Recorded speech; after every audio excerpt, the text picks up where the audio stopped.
ગુજરાતની ધરતી, જ્યાં કણ કણમાં જીવંતતા ધબકે છે. એશિયાઈ સિંહોની ત્રાડ અને મોરલાના ટવકારથી આ પ્રદેશ ગુંજે છે. કુદરતી સૌંદર્ય અને લીલાછમ વનોથી શોભતું આ આપણું ગુજરાત, જ્યાં પક્ષીઓના કલરવમાં અને વન્ય તથા દરિયાઈ જીવોના અસ્તિત્વમાં જીવનની ધૂન સંભળાય છે.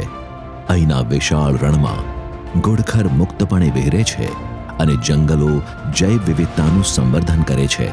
આ ધરતી બહારથી આવતા યાયાવર પક્ષીઓને પણ પ્રેમથી આવકારે છે, તેમને હૂંફ અને આશ્રય આપે છે.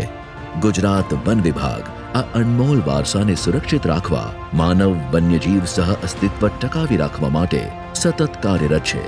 તો ચાલો આપણે પણ તારીખ 2 થી 8 ઓક્ટોબર વન્યજીવ સપ્તાહ ઉજવણીની યાત્રામાં એક થઈને આ પૃથ્વીના સૌંદર્યને જાળવી રાખીએ.